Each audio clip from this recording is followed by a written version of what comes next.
इसमें interesting fact क्या है, 1/13 की वैल्यू क्या है 076923, ये डिजिट्स रिपीट हो रही है। 3/13 में यहाँ से देखो 076923, 4/13 में 076923, है ना ये exercise amazing. You like the new Ganita Manjari book? मुझे तो बहुत अच्छी लगी है। एक लिए मजबूर किया जा रहा है कि क्या चीज़ कैसे होगी, फाउंडेशन बिल्ड हो रहा है। Hello my dear students, last video में हमने एक्सरसाइज सेट 3.4 के सारे क्वेश्चंस कर लिए थे। आज हम एक्सरसाइज सेट 3.5 के क्वेश्चंस करेंगे। वैसे तो इस एक्सरसाइज में सिर्फ 5 क्वेश्चंस हैं, लेकिन इन 5 क्वेश्चंस में आपको नंबर्स के बारे में बहुत अमेजिंग जानकारी मिलेगी। वीडियो को एंड तक ज़रूर देखना। Let's start with our first question. First question में पूछा है, without performing long division, determine which of the following rational numbers will have terminating decimals and which will be repeating. The numbers are 7/20, 4/15 and 13/250. Then check your answers.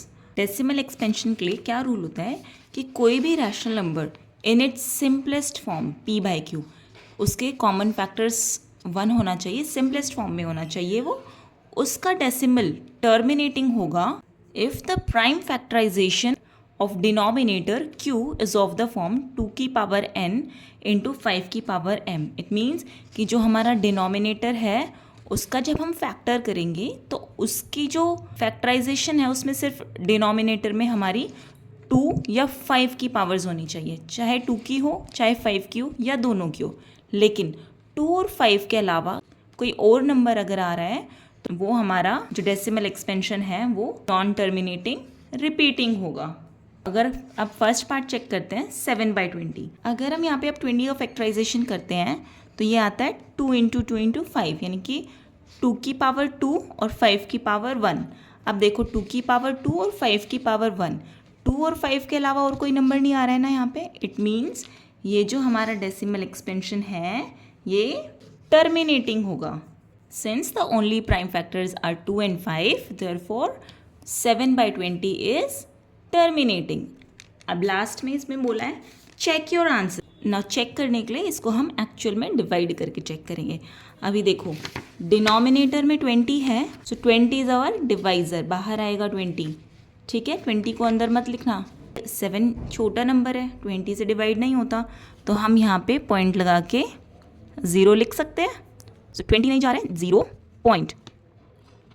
अब यहाँ पे हम 7 लेंगे, यहाँ 0 लेंगे, तो अब 3 क्या आएगा 60, 10 यहाँ से 0 उतारेंगे, 20 5 100, कंप्लीटली डिवाइड हो गया, टर्मिनेट हो रहा है हमारा। तो हमने चेक भी कर लिया कि जो हमारी 7/20 है उसकी वैल्यू क्या होगी 0.35, विच इज़ टर्मिनेटिंग।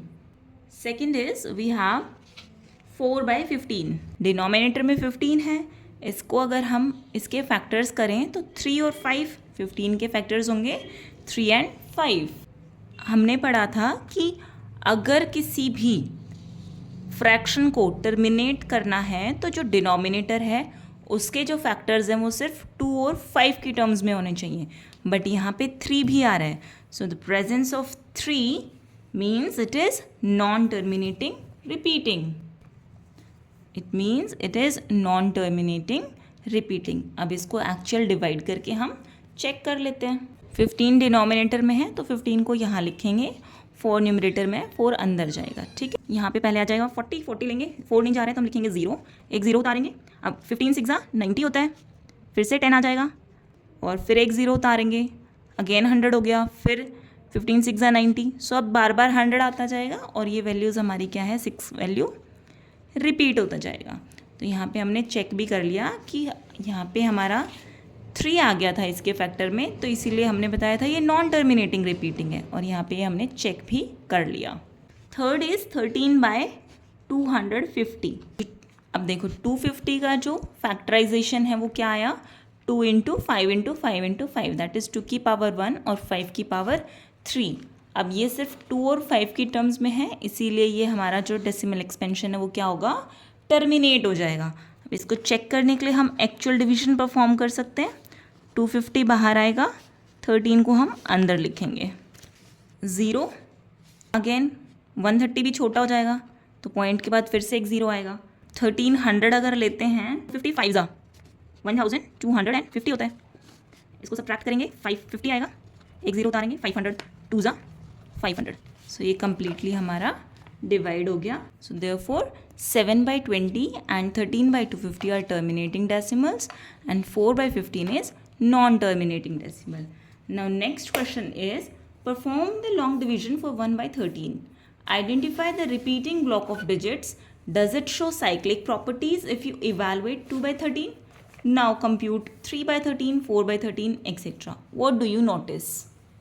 सबसे पहले बोला है perform long division. Long division यानी कि हमें इसको डिवाइड करके चेक करना पड़ेगा। अब 13 की टेबल में यहाँ पे लिखेंगे 0, अगेन 0, फिर यहाँ पे 100 आ जाएगा, ठीक है। अब 13 7 का क्या होता है 91, यहाँ पे 91 आएगा, 9 एक जीरो ऊपर से उतारेंगे, फिर 6 होता है 78, 13 6 78, 90 - 78 इज 12, एक जीरो ऊपर से उतारेंगे, 13 9 117, 120 - 117 इज 3, ऊपर से एक जीरो उतारेंगे, 13 2 26, 30 - 26 इज 4, ऊपर से जीरो उतारेंगे, और 13 3 39, 1 आ गया, फिर से 1 आ गया ना।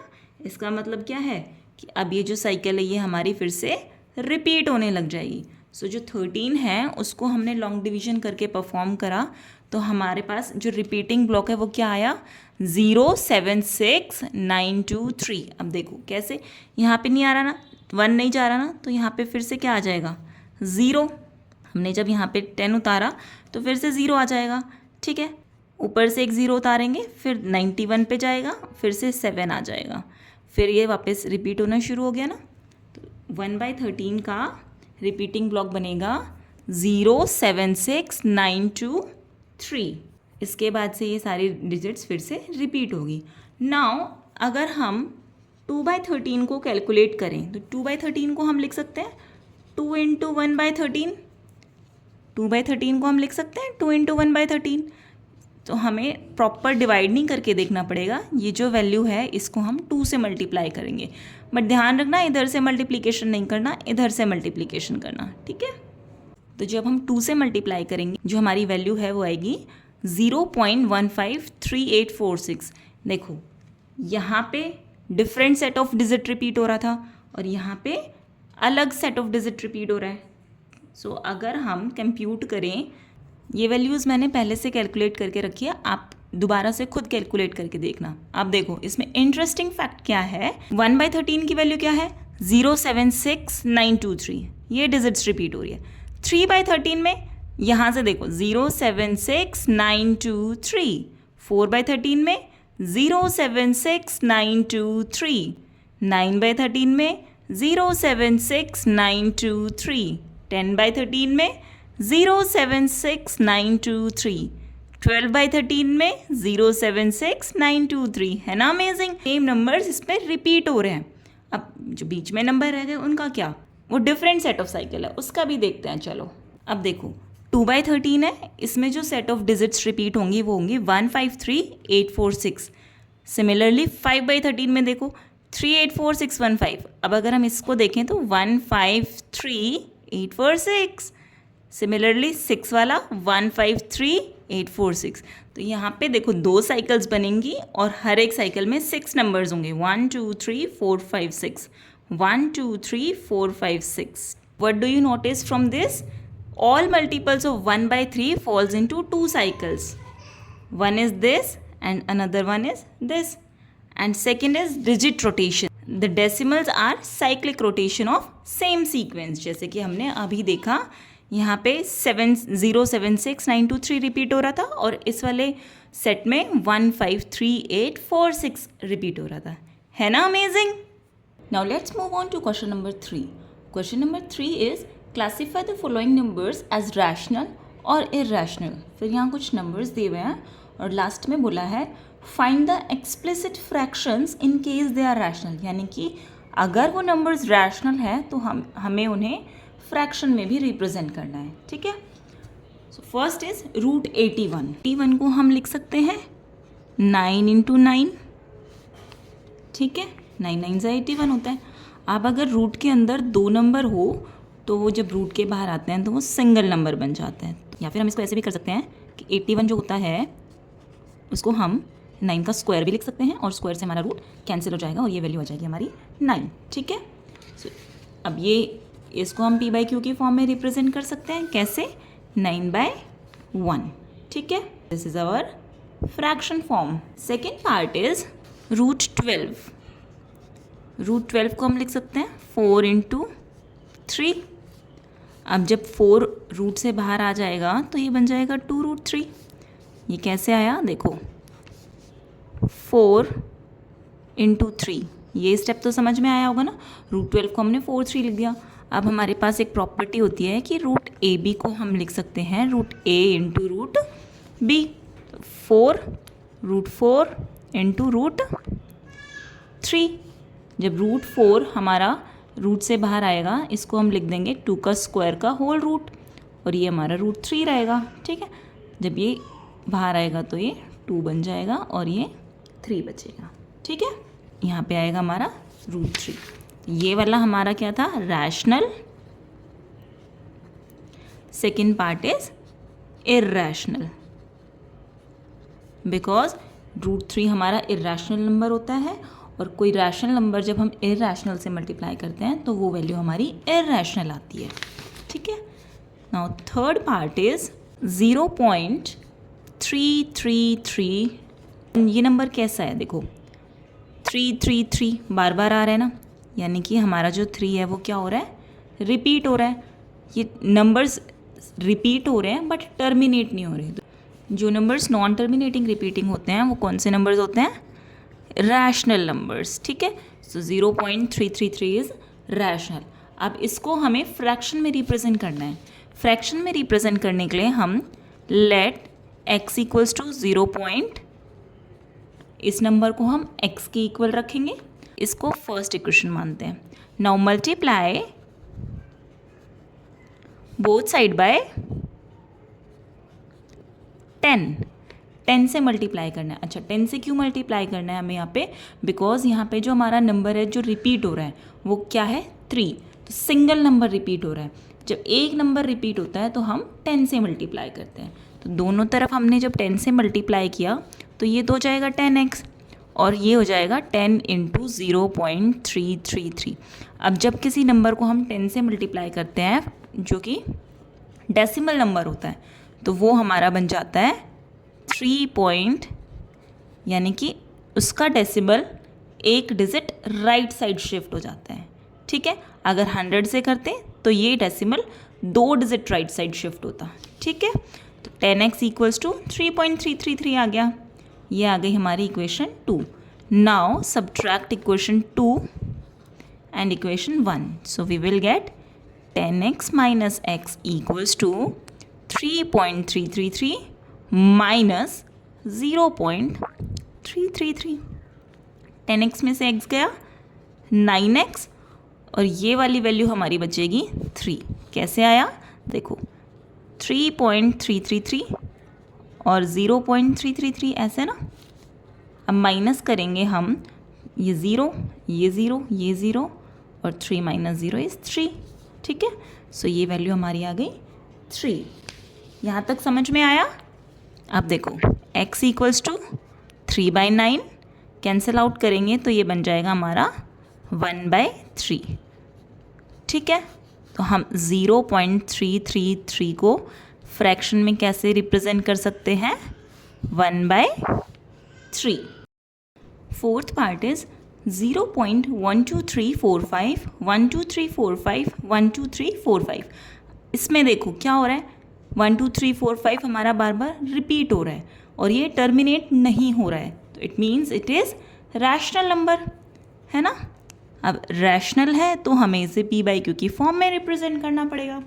उसके लिए हम सबसे पहले क्या करेंगे, इसको हम x के इक्वल मानेंगे. Let x equals to 0.12345. अब देखो कितने डिजिट्स रिपीट हो रही है, 1 2 3 4 5 5 डिजिट्स रिपीट हो रही है ना. तो हमें दोनों साइड बाय 10, दोनों साइड हमें 10⁻⁵ यानी कि 1 2 3 4 5 1 लाख से हमें दोनों तरफ मल्टीप्लाई करना पड़ेगा, ठीक है. सो इधर किया तो हो जाएगा ये 1 2 3 4 5 x, और इधर करेंगे तो ये हो जाएगा, देखो 1, जितने ज़ीरोज़ हैं उतनी ही डेसिमल राइट साइड शिफ्ट हो जाएगी। तो 5 ज़ीरोज़ है ना, तो 1 2 3 4 5 हमारा डेसिमल यहाँ आ जाएगा। तो ये बन जाएगा 1 2 3 4 5, 1 2 3 4 5, और ये आगे चलता जाएगा। ठीक है, अब ये हमारी इक्वेशन 1 थी, ये 2 थी। अब इन दोनों इक्वेशंस को जब हम सब्ट्रैक्ट करेंगे तो हमें क्या मिलेगा, 1 लाख में से जब 1 माइनस करेंगे तो हमें मिलेगा 99,999 x, और इसमें से माइनस करेंगे तो हमें मिलेगा 1 2 3 4 5।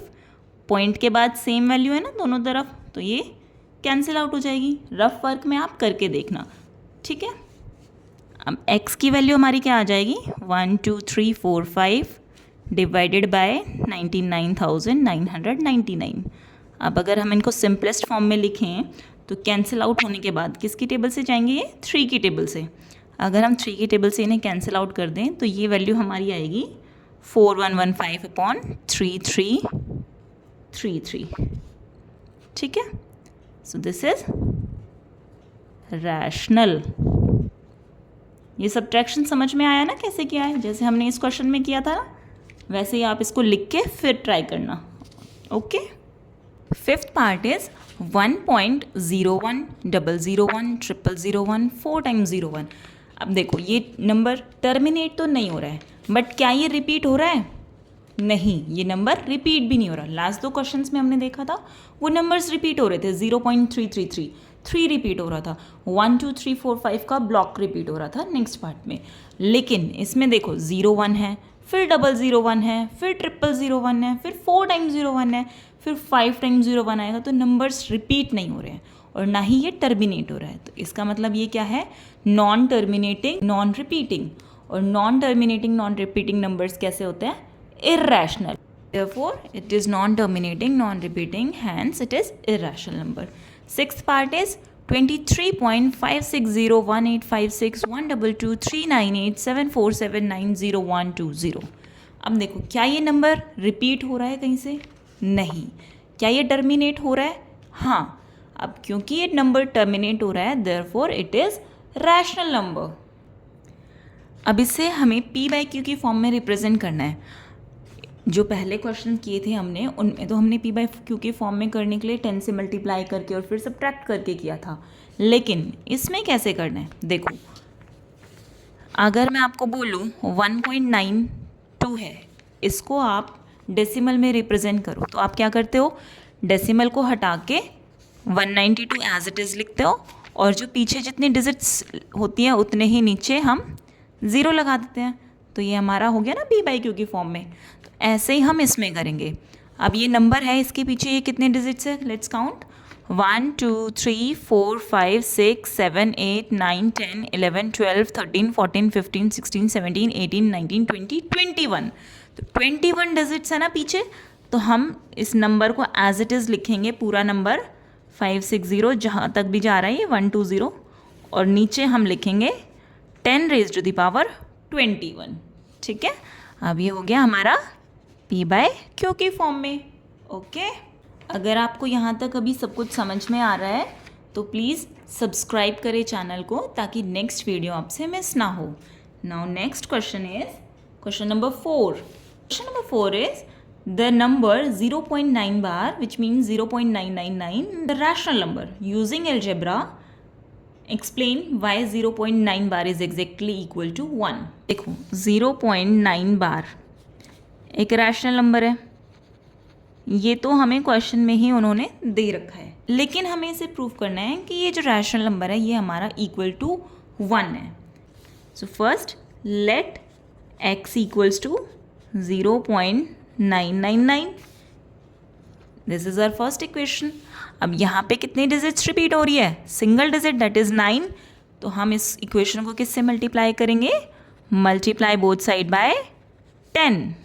सो we will get 10x equals to, अब 10 से मल्टीप्लाई किया है तो ये जो डेसिमल है एक डिजिट राइट साइड शिफ्ट होगा, तो ये हो जाएगा हमारा 9.99।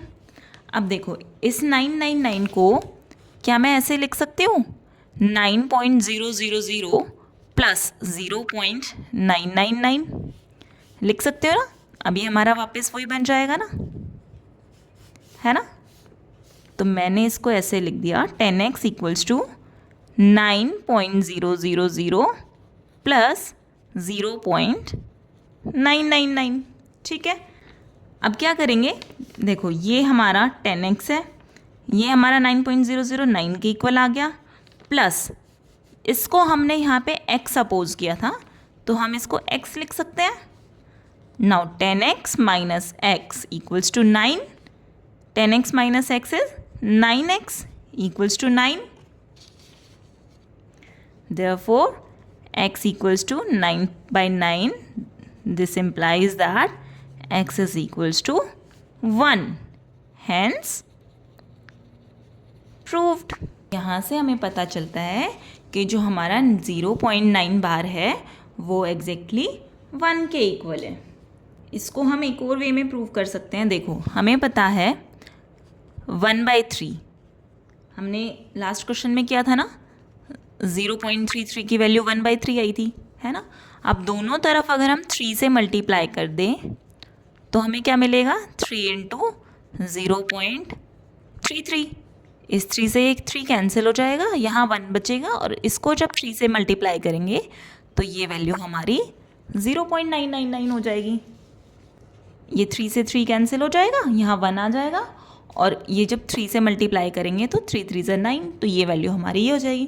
तो यहाँ से भी हम प्रूव कर सकते हैं कि 0.999 जो है वो हमारा 1 के इक्वल है। Now let's move on to last question of exercise 3.5। Question 5, we have seen that the repeating blocks of 1/7 is cyclic number.